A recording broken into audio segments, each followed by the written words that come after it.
नमस्कार। आज 5 सितंबर 2025 है और आज हम दिल्ली एनसीआर से जुड़ी कुछ बहुत ज़रूरी जानकारियों पर बात करने वाले हैं। ये सारी जानकारी एनसीआर रेडियो की 5 सितंबर की रिपोर्ट पर आधारित है। हमारा इरादा सिर्फ इन खबरों को पढ़ना नहीं है, बल्कि थोड़ा इनके पीछे देखना है, इनके मायने समझने हैं और शायद वो कुछ कनेक्शन जोड़ने हैं जो पहली नज़र में नहीं दिखते। तो चलिए शुरू करते हैं। दिल्ली इस वक्त एक बड़ी चुनौती से जूझ रही है, मतलब बाढ़, लेकिन इसके साथ साथ शहर की अपनी जिंदगी, उसका प्रशासन, ये सब भी चल रहा है। देखते हैं क्या कुछ हो रहा है। सबसे पहले सबसे बड़ी खबर, दिल्ली में बाढ़। यमुना का जल स्तर खतरनाक स्तर पर है। हथनीकुंड बैराज से पानी छोड़े जाने के बाद यमुना खतरे के निशान जो 205.33 मीटर है, उससे काफी ऊपर बह रही है। हाँ, पुराने लोहे के पुल पर लेवल 207.33 मीटर रिकॉर्ड हुआ और गुरुवार को तो ये 207.48 मीटर तक पहुंच गया था। मतलब इस सीजन का रिकॉर्ड है ये। और ये सिर्फ नंबर नहीं है, इसका सीधा असर लोगों पर पड़ रहा है। बिल्कुल।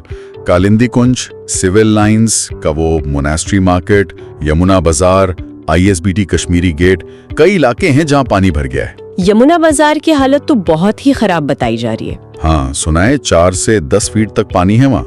जी, और चिल्ला बॉर्डर से गढ़ी मांडू तक यमुना खादर के कई गांव खाली कराने पड़े। अच्छा, कितने लोगों को निकाला गया होगा अंदाजन? रिपोर्ट के हिसाब से करीब 10,000 लोगों को सुरक्षित जगहों पर पहुंचाया गया है। 10,000? ये तो बहुत बड़ा नंबर है। हाँ, काफी बड़ा नंबर है, लेकिन फिर भी सैकड़ों परिवार ऐसे हैं जो अभी भी पुश्ता रोड या फ्लाईओवर के नीचे मतलब टेंट लगा कर रह रहे हैं। राहत शिविर लगे तो हैं, जैसे मयूर विहार फेज 1 के पास लगे हैं, लेकिन जमीनी हकीकत थोड़ी अलग है।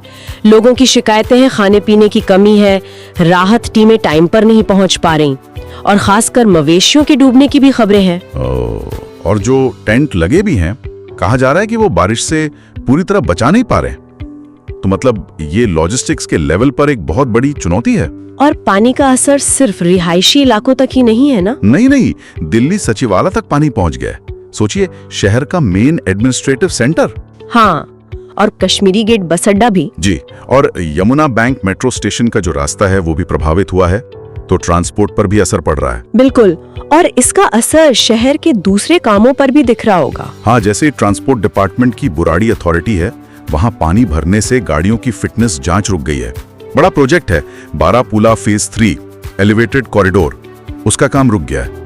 यमुना किनारे जो पार्क बने थे, असिता ईस्ट, बानसेरा, वो भी पानी में है। मतलब एक आपदा पूरे सिस्टम को कैसे रोक देती है। सही बात है। और इसी बीच इंफ्रास्ट्रक्चर की क्वालिटी पर भी सवाल उठ रहे हैं। हाँ, वो अलीपुर वाली घटना, नेशनल हाईवे 44 पर फ्लाईओवर का हिस्सा धंस गया। जी, और एक ऑटो ड्राइवर घायल भी हुआ उसमें। फिर सोनिया विहार में पुष्टा धंसने की खबर आई, उससे तो सभापुर, चौहान पट्टी जैसे गांवों पर खतरा बढ़ गया है।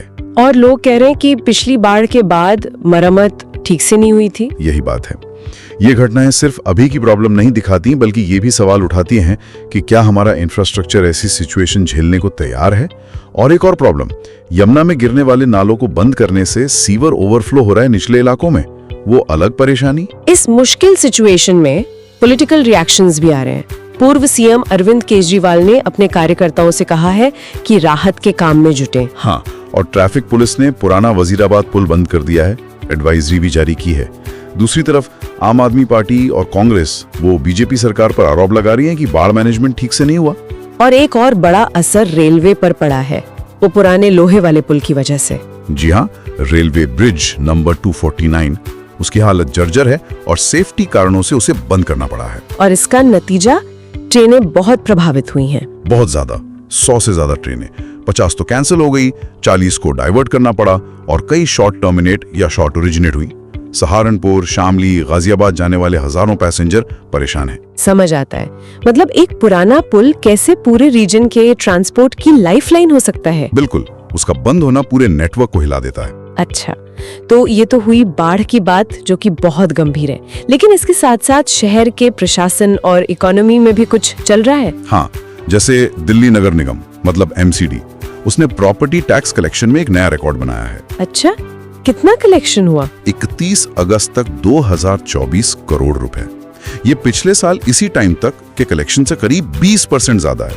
अरे वाह, ये कैसे हुआ? इसकी एक बड़ी वजह बताई जा रही है MCD की सुनियो योजना 2025-26। ये एक तरह की एमनेस्टी स्कीम है। मतलब जिसमें छूट मिलती है। हाँ, लोग 30 सितंबर तक बिना ब्याज और जुर्माने के अपना अभी का और पिछले 5 साल का बकाया प्रॉपर्टी टैक्स भर सकते हैं। तो इससे लोग टैक्स भर रहे हैं? बिल्कुल, न सिर्फ रेवेन्यू बढ़ा है बल्कि टैक्स पेयर्स का नंबर भी 18% बढ़ गया है। करीब 5,500 नए टैक्स पेयर्स जुड़े हैं, उनसे ही करीब 152 करोड़ का एक्स्ट्रा रेवेन्यू आया है। ये तो अच्छा है, दिखाता है कि सही स्कीम हो तो लोग टैक्स देते हैं। जी, ऑनलाइन पोर्टल को भी आसान बनाया गया है, लेकिन साथ में एमसीडी कमिश्नर अश्विनी कुमार ने चेतावनी भी दी है। किस बात की? कि जो लोग टैक्स नहीं चुकाएंगे उनके बैंक खाते जब्त हो सकते हैं, प्रॉपर्टी नीलाम हो सकती है। तो मतलब प्रोत्साहन भी है और सख्ती भी।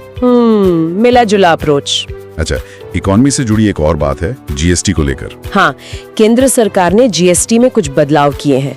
उस पर दिल्ली की मुख्यमंत्री रेखा गुप्ता ने पॉजिटिव रिएक्शन दिया है। क्या कहा है उन्होंने? रिपोर्ट के मुताबिक उन्होंने खासकर जो 2 नए स्लैब बने हैं, 5% और 18%, और जरूरी चीजों पर 0 टैक्स, इसको आम लोगों और अलग-अलग सेक्टर्स के लिए राहत भरा बताया है। अच्छा। और उन्होंने पहले ये भी कहा था कि दिवाली से पहले व्यापारियों के जो पेंडिंग जीएसटी रिफंड है वो जारी कर देंगे। तो शायद ये फेस्टिव सीजन से पहले इकोनॉमी को बूस्ट देने की कोशिश है। चलिए अब जरा एजुकेशन सेक्टर की तरफ चलते हैं। दिल्ली यूनिवर्सिटी डीयू के लिए अच्छी खबर है। हाँ, NIRF रैंकिंग 2025 आई है और डीयू ने अपना अब तक का बेस्ट प्रदर्शन किया है। क्या रैंकिंग है? यूनिवर्सिटी कैटेगरी में 6 से 5वें नंबर पर आ गई है और रिसर्च में 14वें से 12वें पर। बहुत बढ़िया। और कॉलेजों का कैसा रहा? कॉलेजों ने तो कमाल ही किया है। हिंदू कॉलेज लगातार दूसरे साल देश में नंबर 1 है, मिरांडा हाउस दूसरे पर, और किरोड़ीमल कॉलेज ने तो बहुत बड़ी छलांग लगाई है, 9वीं रैंक से सीधे 4थी पर। अरे वाह, किरोड़ीमल 4थी पर, ये तो वाकई बड़ी बात है। जी, जैसा वीसी प्रोफ योगेश सिंह ने कहा भी, ये डीयू कम्युनिटी के लिए गर्व की बात है। उनकी क्वालिटी एजुकेशन और रिसर्च के कमिटमेंट को दिखाता है। डीयू में स्टूडेंट्स पॉलिटिक्स भी गर्म है, डूसू इलेक्शन होने वाले हैं। हाँ, और इस बार एक बदलाव हुआ है। कैंडिडेट्स को अब वो 1 लाख रुपए का भारी भरकम बॉन्ड नहीं भरना होगा। अच्छा, तो फिर क्या करना होगा? सिर्फ एक एफिडेविट और जमानत बॉन्ड देना होगा। शायद इससे ज्यादा स्टूडेंट्स चुनाव लड़ने के लिए आगे आएं, और इस बार जोर इस बात पर भी है कि इलेक्शन ग्रीन और क्लीन हो। लिंगदो कमेटी की सिफारिशें मानी जाए। मतलब खर्च और कोड ऑफ कंडक्ट का ध्यान रखा जाए, और सिर्फ हाथ से बने पोस्टर? जी हाँ, हाथ से बने पोस्टर ही इस्तेमाल करने होंगे, प्रिंटेड नहीं। इंटरेस्टिंग। अच्छा, डीयू टीचर्स एसोसिएशन डूटा के भी चुनाव हुए थे? हाँ, उसके नतीजे आ गए हैं। बीजेपी सपोर्टेड एनडीटीएफ के प्रोफ वीएस नेगी प्रेसिडेंट चुने गए हैं। उन्होंने लेफ्ट के डीटीएफ के प्रोफ राजीव रे को हराया है। और वोटिंग परसेंटेज कैसा रहा? काफी हाई था, 84%। मतलब टीचर्स काफी एक्टिवली इन्वॉल्व थे। ये नतीजे यूनिवर्सिटी की इंटरनल पॉलिटिक्स में शायद कुछ बदलाव का संकेत हैं। दिल्ली सरकार के भी एक पहल है, सीएम श्री स्कूल। हाँ, उनकी एंट्रेंस परीक्षा 13 सितंबर को होगी। इन स्कूलों में एआई लाइब्रेरी, स्मार्ट क्लासरूम जिसमें AR/VR टेक्नोलॉजी होगी, रोबोटिक्स लैब, ये सब मॉडर्न फैसिलिटीज देने का वादा है। और एमसीडी भी पीछे नहीं है। नहीं, उन्होंने भी टीचर्स डे पर सम्मान समारोह किए, और 6 सितंबर को सभी एमसीडी स्कूलों में मेगा PTM रखी है। उसे सफाई अभियान से भी जोड़ा है। तो कुल मिलाकर एजुकेशन सेक्टर में रैंकिंग, इलेक्शन, नई पहल, काफी कुछ चल रहा है। बिल्कुल। अच्छा, अब जरा हेल्थ, एनवायरनमेंट और इनोवेशन की बात कर लेते हैं। एम्स में कुछ नया हो रहा है। हाँ, एक बहुत जरूरी पहल है। वहाँ सर्जिकल रेजिडेंट डॉक्टर्स को एडवांस्ड रोबोटिक और लैप्रोस्कोपिक सर्जरी सिखाई जा रही है। अच्छा, रोबोटिक सर्जरी की ट्रेनिंग? जी, ताकि पेशेंट्स को मिनिमली इन्वेजिव सर्जरी मिल सके, मतलब कम चीर फाड़ वाली। देश भर से 100 डॉक्टर ट्रेनिंग ले रहे हैं इसके लिए। 2 रोबोटिक मशीनें यूज हो रही हैं। ये तो बहुत अच्छा कदम है। थ्योरी और प्रैक्टिकल स्किल के बीच का गैप भरेगा। बिल्कुल।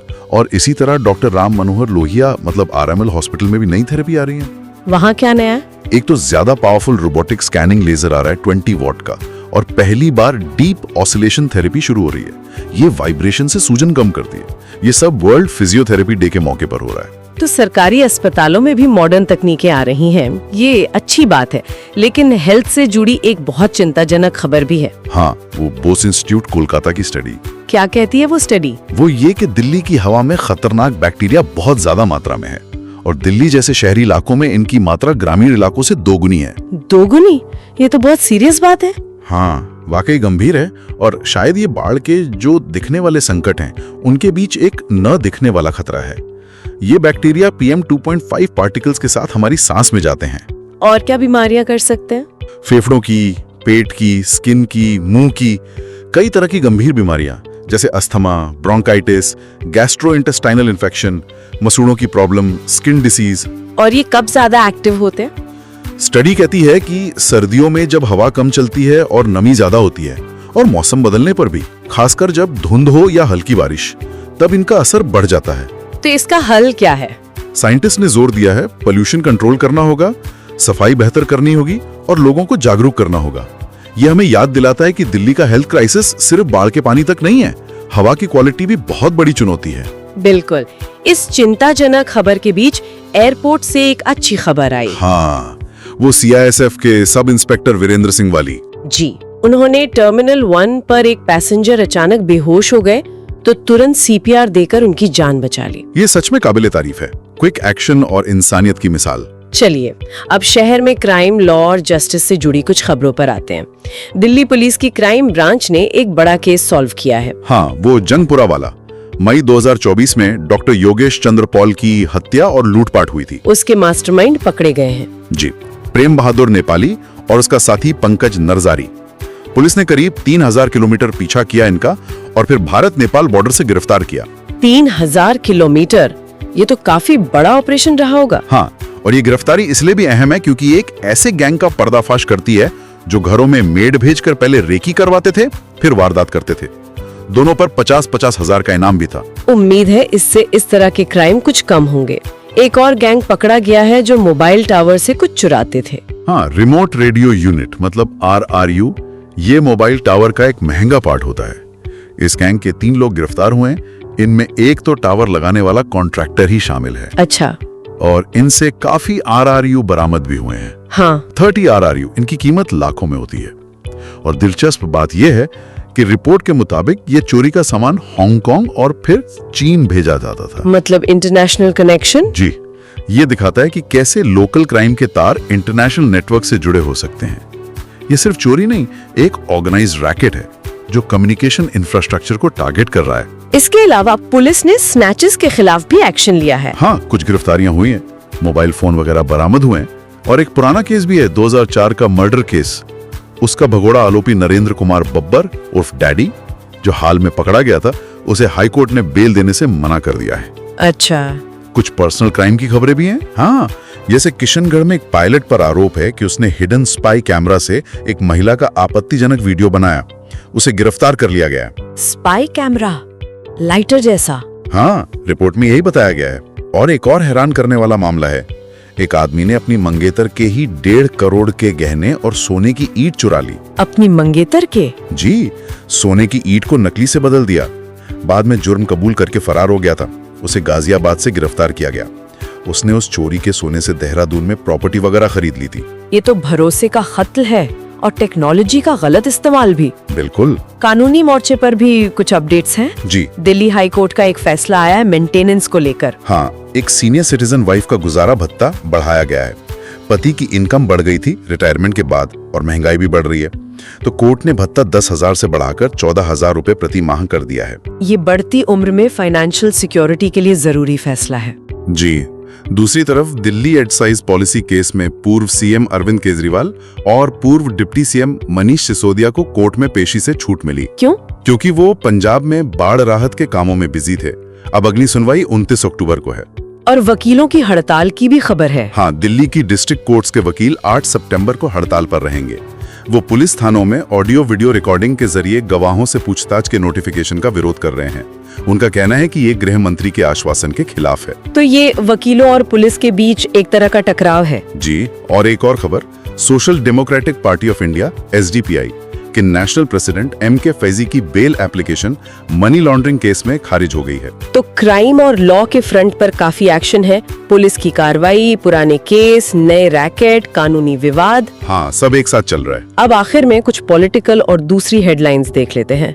राजनीति में आरोप प्रत्यारोप तो चल ही रहे हैं। हाँ, रिपोर्ट के मुताबिक कांग्रेस कार्यकर्ताओं ने कथित तौर पर प्रधानमंत्री मोदी की मां पर कुछ अभद्र टिप्पणी की। इसके विरोध में बीजेपी ने दिल्ली में प्रदर्शन किए। एक और मामला कोर्ट पहुंच गया है, सोनिया गांधी से जुड़ा हुआ। जी, कांग्रेस नेता सोनिया गांधी के खिलाफ राउज एवेन्यू कोर्ट में एक क्रिमिनल कंप्लेंट फाइल हुई है। इसमें एफआईआर दर्ज करने की मांग की गई है। आरोप क्या है? आरोप ये है कि उनका नाम 1980 में ही वोटर लिस्ट में आ गया था, जबकि उन्हें भारतीय नागरिकता अप्रैल 1983 में मिली।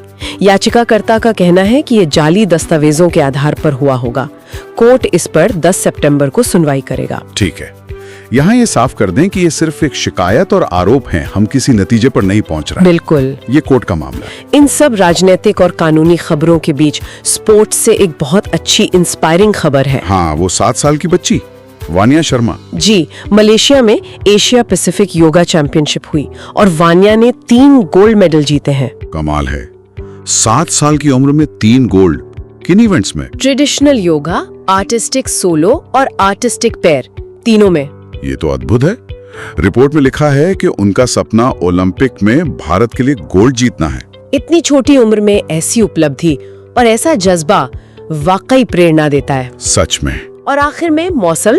गुरुवार को दिल्ली में दिन में धूप भी थी, बादल भी थे, लेकिन शाम को जोरदार बारिश हुई। हाँ, और इस बारिश ने शायद बाढ़ की जो मुश्किल स्थिति पहले से थी उसे और कॉम्प्लिकेट कर दिया होगा। और मदनपुर खादर में एक मकान का छज्जा भी गिर गया बारिश में, 2 लोग घायल हुए। ओहो। तो ये थी दिल्ली एनसीआर से जुड़ी कुछ अहम जानकारियों की हमारी आज की पड़ताल। एक तरफ शहर एक बड़ी प्राकृतिक आपदा मतलब बाढ़ की चपेट में है, लोग विस्थापित हो रहे हैं, राहत कामों में दिक्कतें आ रही हैं, इंफ्रास्ट्रक्चर पर भारी दबाव है, ट्रांसपोर्ट रुका हुआ है। हाँ, और टूटते पुल, धंसते फ्लाईओवर, ये सब भविष्य की तैयारियों पर भी गंभीर सवाल उठा रहे हैं। बिल्कुल। और दूसरी तरफ शहर की अपनी जिंदगी भी चल रही है।